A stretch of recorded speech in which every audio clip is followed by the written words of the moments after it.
Quan era xicotet ja volia ser dibuixant de còmics perquè mon pare sempre havia tingut còmics en casa i era com la seva font d'inspiració per a les falles, i ja que mon pare era artista, jo de rebot volia ser artista d'alguna forma.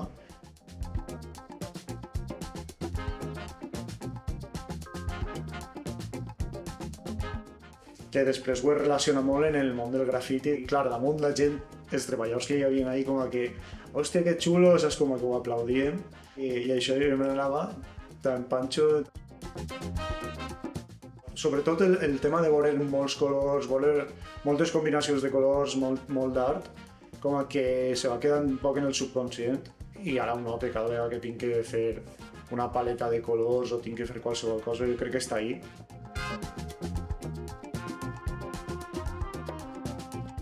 Mon pare se n'anava al seu estudi, tornava a casa i que la seva feina era anar, pintar, fer falles, era com creativa, encara es dedica a això i es dedicarà tota la vida. I això era el que jo deia, jo vull ser aixina, tindré una feina que m'apassioni, no? que em jubile i vull fer això i continuar fent això. Mon pare era l'artista que estava en l'estudi i ma mare era la que li portava un poc els comptes, era un poc l'empresari al final. Crec que a mi m'ha vingut això per les dues parts i encaixa prou bé per a saber portar un poc el meu negoci i no regalar-me a ningú, donar-li un valor i que la mescla dels dos crec que és la combinació del que sóc ara.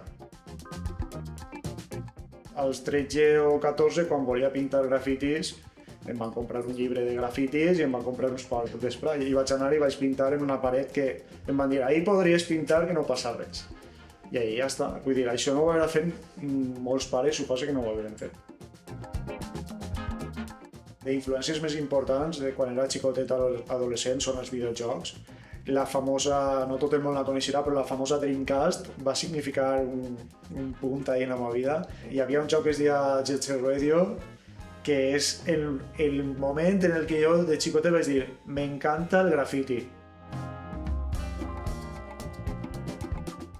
I quan portes ja 20 grafitis dius això forma part de mi i comences a investigar i comences a millorar, que tampoc anava, això no anava a ningú lloc.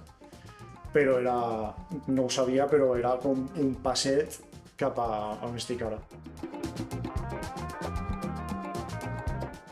Jo vaig començar a treballar amb mon pare fent falles. Estava molt il·lusionat al principi i volia expandir-me, volia conèixer el món i tal. I quan vaig començar a tindre aquesta sensació, vaig començar a buscar l'eixida i l'eixida va ser anar-me'n a Amsterdam. Allí hi havia un altre tipus d'influències on vaig aparèixer la figura de l'il·lustrador molt repetida que jo vaig veure i vaig dir això m'agrada.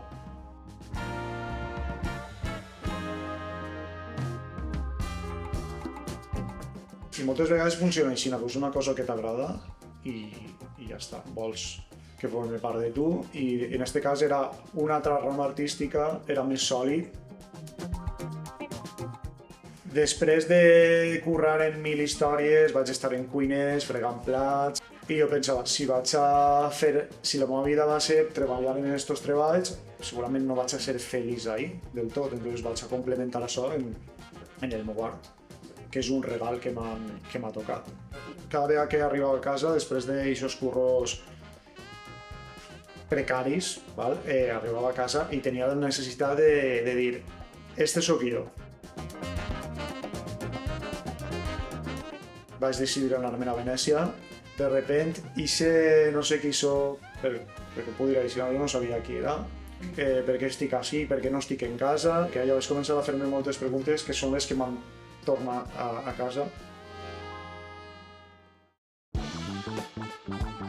Estava en Itàlia i tenia ganes de baixar a un bar i fer-me un esmorzar i això no existia allà i no existia ma abuela contant-me una història i no existia res, no existien els carrers de Xàtiva ni de València, tot allò havia desaparegut i supostament anava a viure així tota la resta de la meva vida i vaig dir jo així no puc estar, jo formo part d'una altra cosa i ho trobo molt a faltar i me'n vull anar. I cada vegada tenia més ganes i ho volcava com sempre, com havia estat acostumbrat, a volcar-ho en l'art o refugiar-me ahí. em van contactar a Acció Cultural per a fer el treball de mural sonor, l'antologia de la música en valencià, i vaig dir, això és important. En mural sonor va ser quan jo vaig dir, este va ser el meu estil, esto m'agrada, perquè estava conversionant un poc a Renau, estava agarrant coses de Ballester, estava agarrant cosetes que vaig dir, tot això, si fos una recepta de cuina, podria estar menjant-me-la tots els dies. I ahir ja van vindre altres coses, com el tocadiscos de Joan Fuster, va ser molt important. No sé, hi havia molta gent que venia a mi perquè havia vist les portades de mural sonor i volien com repetir això, que havien vist que els havia agradat tant.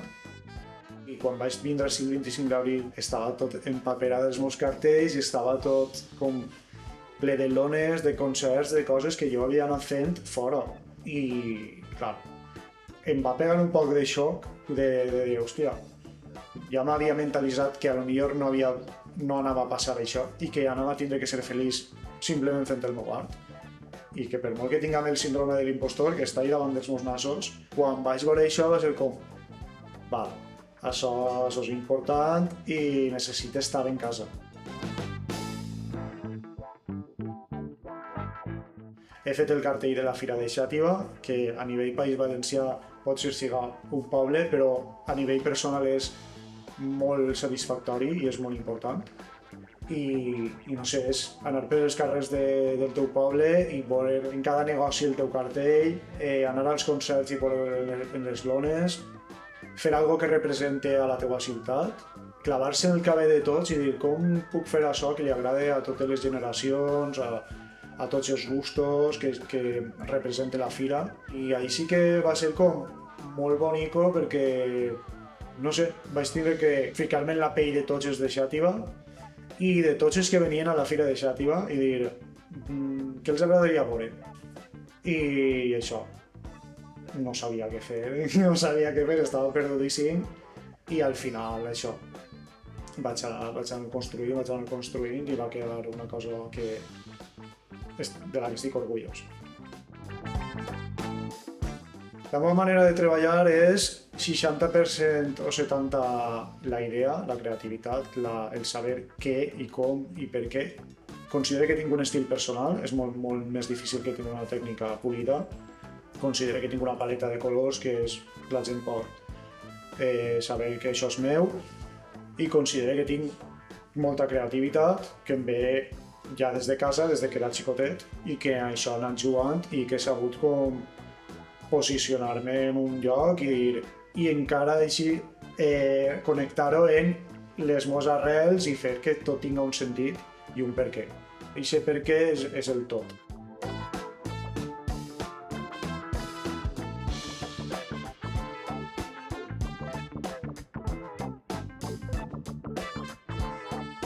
Hi ha dues fases, que és la de crear, val? Crear la idea és el més complicat del món. Ahí podria estar d'un dia a 3 setmanes buscant una idea i quan tinc això, quan tinc la idea ja està. Ja és la part fàcil, que és deixar de dibuixar.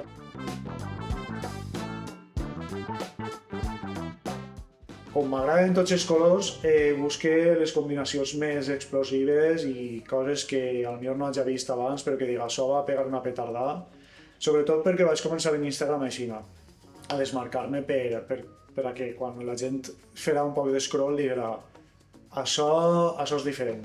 I d'ahir ho he traslladat al carrer, quan hi ha un cartell meu que es nota que està ahí, que estiga present, que no estiga difuminat entre la resta de coses que estan passant, sinó que siga un pegote d'un color i que la gent diga això què és? Siga com siga, en el moment en què jo estic creant és una meditació, perquè és que hi ha alguns moments en la meva vida en què no m'he pogut centrar en les coses i que en aquest moment ha sigut com que he desconnectat de tot i per això mon pare encara no vol jubilar-se i encara està ahí pegant-li al llapis. I sobretot ahí està el secret, quan t'oblides de triomfar i t'oblides dels diners i t'oblides de tot i ho fas perquè a tu t'agrada i t'interessa realment, quan eres aquesta persona és inevitable que algú diga puc confiar en les teues mans perquè me facis un bon treball. Perseguir el voler ser ric i famós en general en la vida no va a ningún lloc i tindre una passió t'acompanyarà tota la vida. I si ho tens, doncs te poden passar dues coses, que te dediques a això perquè te paguen o que te dediques a això perquè t'agrada i te faig feliç. I això no compra res.